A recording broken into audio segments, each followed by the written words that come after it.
नदियों की शांत गोद में, जहां जल ने पीढ़ियों से एक समुदाय की कहानियां साझा की हैं, एक भुलाई गई भाषा छिपी है जो कभी प्रकृति के साथ सामंजस्य में थी, लेकिन अब मौन के कगार पर है। ये माझी भाषा की कहानी है, भारत के विविध भाषाई ताने बाने का एक महत्वपूर्ण धागा जो अब विलुप्ति के खतरे में है।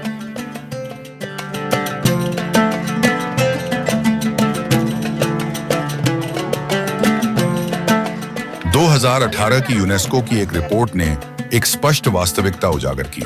भारत में 42 भाषाएं विलुप्त होने के खतरे में हैं।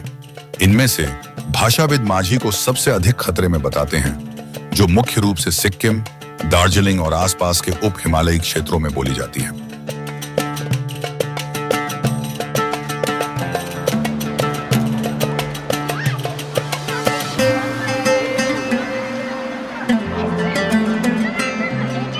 माझी लोग, जो नेपाली समुदाय का हिस्सा हैं, एक अलग पहचान रखते हैं। उनकी गहरी भूरी त्वचा, मध्यम कद और पूर्वी एशियाई मंगोलॉयड विशेषताएं उन्हें क्षेत्र के समृद्ध सांस्कृतिक ताने बाने में अलग करती हैं।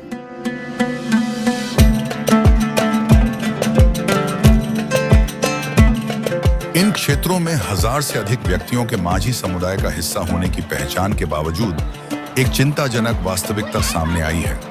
उनमें से कोई भी अपनी मातृभाषा धारा प्रवाह नहीं बोलता। हम अपनी भाषा सीखने में असमर्थ रहे क्योंकि हमारे माता-पिता ज्यादातर नेपाली में बात करते थे, क्योंकि यह प्रमुख भाषा थी। हमें कभी अपनी भाषा सीखने का मौका ही नहीं मिला।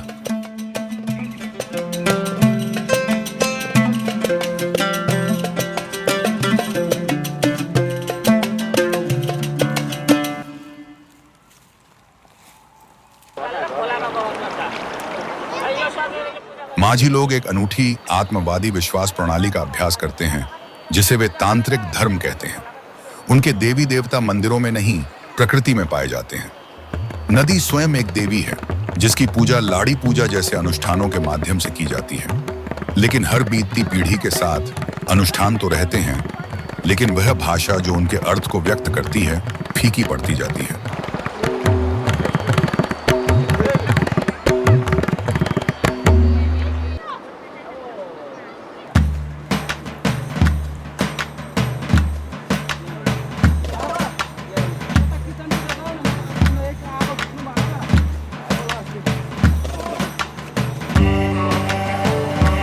हमारी भाषा, हमारा इतिहास, हमारी परंपराएं, हमारी पूरी पहचान समेटे हुए हैं। जैसे जैसे यह फीकी पड़ती जा रही है, हम अपने होने का एक महत्वपूर्ण हिस्सा खोने के खतरे में हैं।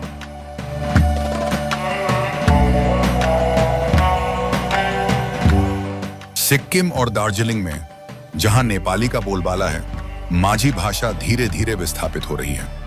किसी आधिकारिक लिपि, शैक्षिक संसाधनों या इसे आगे बढ़ाने के संगठित प्रयासों के बिना माझी समुदाय न केवल अपनी भाषा, बल्कि अपनी सांस्कृतिक विरासत के एक महत्वपूर्ण पहलू को खोने के खतरे में है।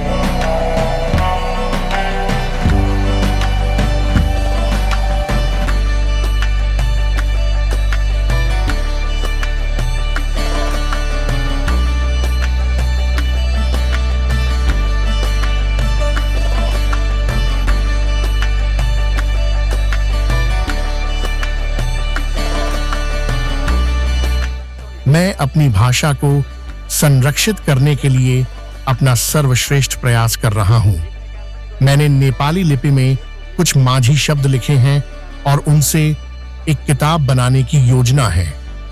हमारा लक्ष्य है हर रविवार को 1 से 2 घंटे तक बच्चों को पढ़ाना। मैं सभी माता-पिता को भी प्रोत्साहित कर रहा हूं कि वे अंकल और आंटी जैसे शब्दों का उपयोग करने के बजाय माझी भाषा में पारिवारिक संबंधों को सिखाना शुरू करें।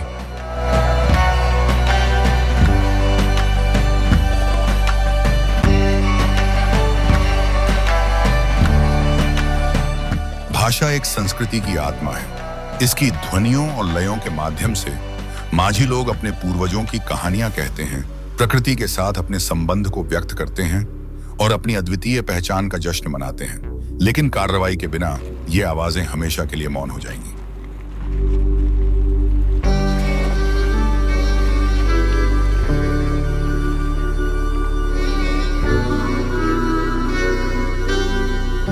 अगर मुझे भी अपनी भाषा सीखने का विकल्प मिलता तो मैं बहुत खुश होता। मेरे दादा ने मेरे पिता को यह नहीं सिखाया और मेरे पिता ने हमें नहीं सिखाया। अब मैं भविष्य में अपने बच्चों को अपनी भाषा कैसे सिखा सकता हूँ? हमारी भाषा लगभग गायब हो गई है और मुझे डर है कि एक दिन हम भी गायब हो जाएंगे। उम्मीद बाकी है। पास के नेपाल में माझी भाषा अभी भी उन समुदायों द्वारा बोली जाती है जिन्होंने इसे संरक्षित करने में सफलता पाई है। भारत में माझी लोग अपनी भाषाई विरासत को पुनः प्राप्त करने की यात्रा शुरू करते हुए इन समुदायों से प्रेरणा ले सकते हैं।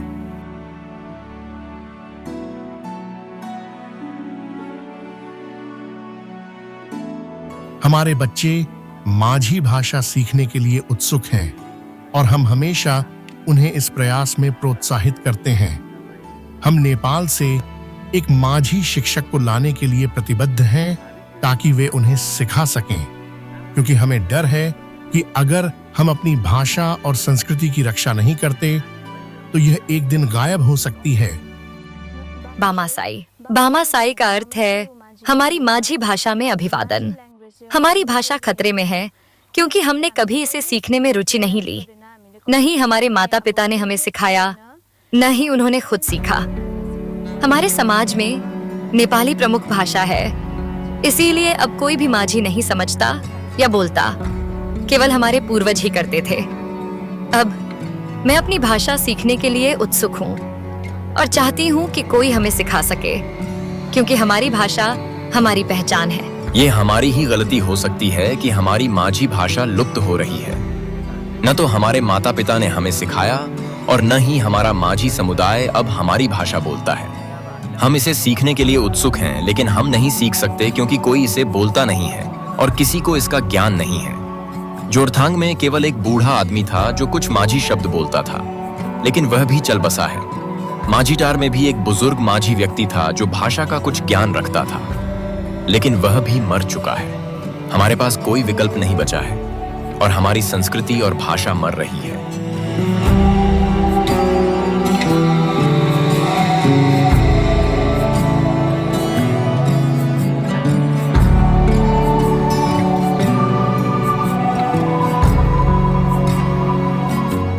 माझी भाषा की किस्मत खतरे में है। इसका अस्तित्व समुदाय की प्रतिबद्धता, सरकारी समर्थन और भाषाई विविधता के महत्व की पहचान पर टिका हुआ है। हम अपने बच्चों को माझी भाषा सिखाने की कोशिश कर रहे हैं और इसके लिए संसाधन इकट्ठा कर रहे हैं। माझी भाषा की अपनी कोई लिपि नहीं है, इसलिए हम नेपाल में ढूंढ रहे हैं कि क्या इसके लिए कोई लिपि उपलब्ध है। इस बीच हम देवनागरी लिपि का उपयोग करके अपने बच्चों को सिखाने की उम्मीद करते हैं।